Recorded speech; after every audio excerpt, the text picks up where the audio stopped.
All right, CRS Firearms and Matt Hoover. You definitely don't want to be this guy. Let's talk about it. Welcome to Lawyered Up. I'm your host, Patrick McGinn. I'm a Florida trial attorney and former police officer, and I try to bring you news and information from the gun industry and Second Amendment news and information from around Florida and around the country. And I may throw in a gun video every now and then. Anyway, let's talk about Matt Hoover. I've gotten a couple of questions about this particular case to do a video on it. And I say a couple, I literally mean a couple as in two, because I only have 30 viewers. So a couple people asked me to do a video on this case about what I thought. As a lawyer, it's a bad case. It's bad for Matt Hoover. I would not want to be in his position. There's a lot of videos on YouTube about his situation and a lot of comments going both ways. A lot of people are saying, oh, if I was him, I would do this, I would do that. And what I kind of want to bring to you as an attorney who represents criminal defendants is you never really know what you want to do until you know what you want to do it. And what I mean by that is when you're in the unfortunate situation of having your name and the word indictment on the same page is always a bad thing. So in this particular case, it was filed as pursuant to an indictment on January 26, 2022. It's a 17-count indictment, and there's a co-defendant. The only person in a worse position than Matt Hoover is his co-defendant. In this 17-count indictment, Matt Hoover is charged with 7 counts of conspiracy and unlawful transfer of a machine gun. And, this case went before a grand jury, and the grand jury made the decision to indict, and they indicted on a true bill, which is shown here under the counts that are listed in the indictment.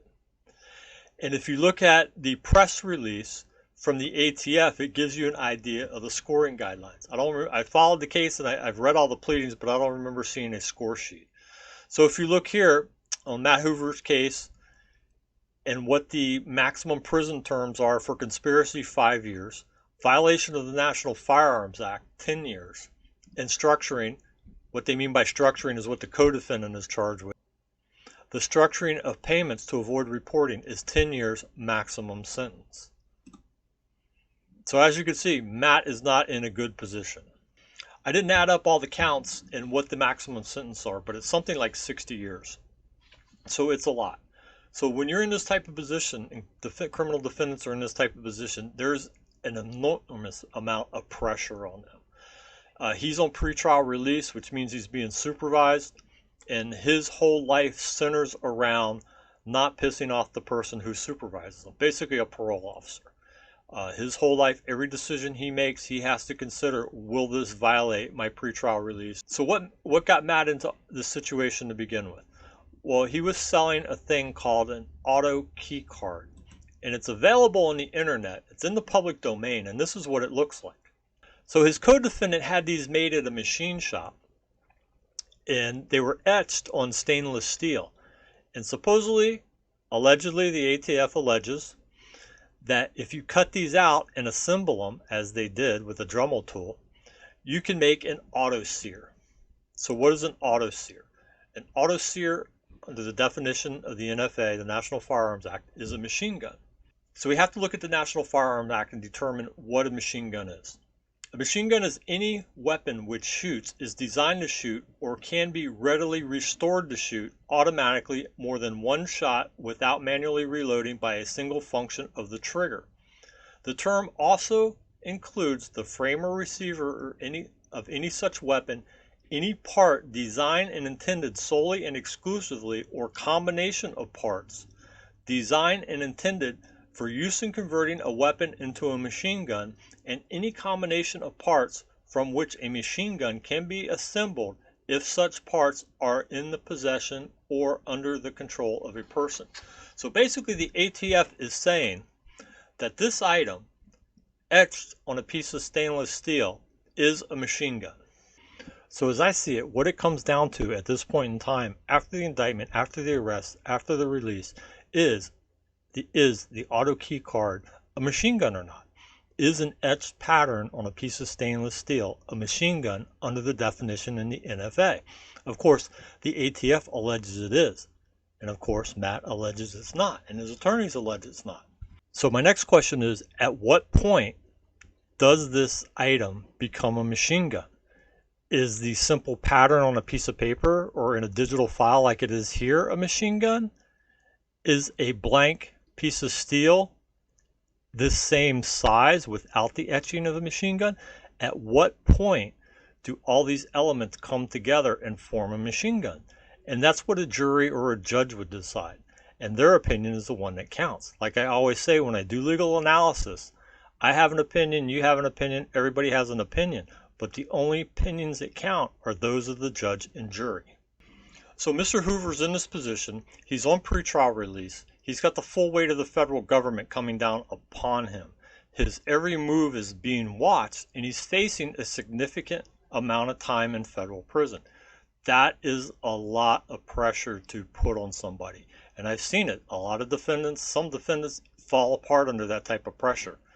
And I wouldn't be surprised if, Matt was having all kinds of problems related to that pressure that he's feeling in the case. It's immense. You do not ever want to be on the defense with the federal government. It's much better to be on offense. And let me say a couple words about that. There is a way to be offensive on these types of issues to kind of get a pre-approval, not really a pre-approval, but maybe an opinion of whether a firearm related item is legal or not. It's an expensive, drawn out process, but it can be done. But I understand what I assume is Matt looked at this and go, hey, it's a piece of steel with a drawing on it. It's not a machine gun. Let's go for it. And you see now the price he's paying. Even if he gets off completely, I mean, the amount he's spent in legal fees, fortunately he's gotten some donations, which I think are covering his legal fees. But the pressure and the stress, I mean, even if you get off, that's hard to beat.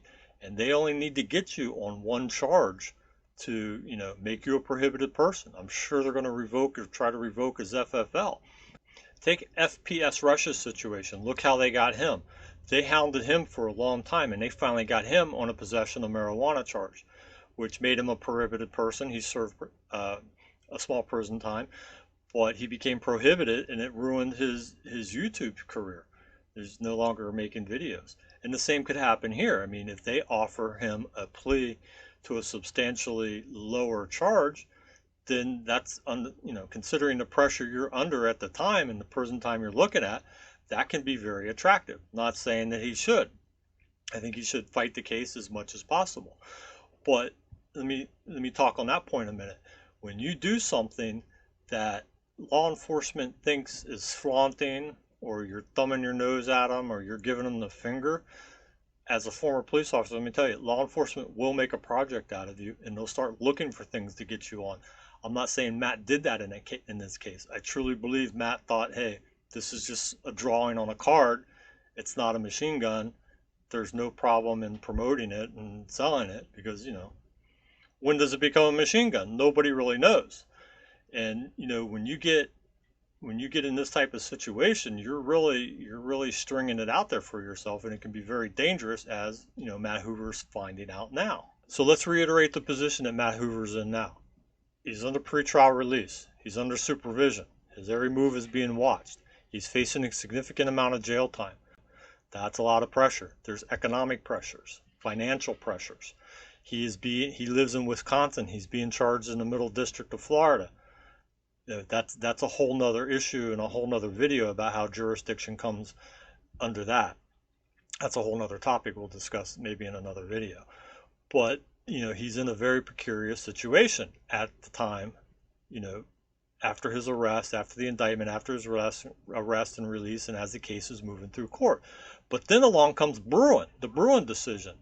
And the fortunate part is it gives him an opportunity, and he's taken advantage of it. From what I've seen in the case, I don't know his lawyers. His lawyers appear to be doing a very good job. They filed a motion to dismiss after Bruen using the Bruen analysis. And I read their motion. Their motion is very good. They took a lot of time and reviewed the committee hearing minutes of the National Firearms Act. Because before 1934, when the National Firearms Act was implemented, you could own a machine gun.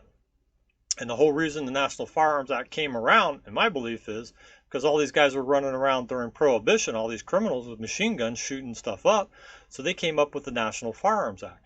And if you read the committee comments and the testimony on the National Firearms Act, it's very fascinating. It's very interesting, and it gives you a lot of insight into the history of this type of legislation.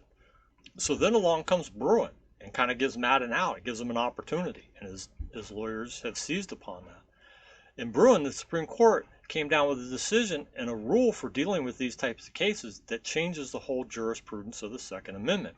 And if you don't know what the rule is a person's conduct, if it's protected by the Second Amendment, is presumed to be constitutional. Then the burden shifts to the government, and the government must show at the time of the ratification, which is in the 1700s, that there was a similar or analogous restriction upon the Second Amendment. So if you look back in history, like I said, you could own a machine gun up into the 1930s. There's, from the development of the machine gun to the 1930s, you could own it. And then you could own one afterward if you paid the tax stamp on it, which is $200, which was a lot back then. So that's how they were getting a lot of these guys, these gangsters during Prohibition, because they owned machine guns, but they didn't pay for the tax stamp on it. So that throws Matt an opportunity, and his attorneys seized on that opportunity. And they filed a motion to dismiss based on the rationale in Bruen, where they're basically saying, hey, the National Firearms Act is unconstitutional. Now you look at the argument and the analysis they do in the argument, and the amount of time and effort they put into it and the detail, it's a good motion. It's a similar argument that I would use if I was representing Matt in this particular case. And I like it. It's a good motion, and they're doing a good job, like I said. So now you have a district court judge who has this motion before him.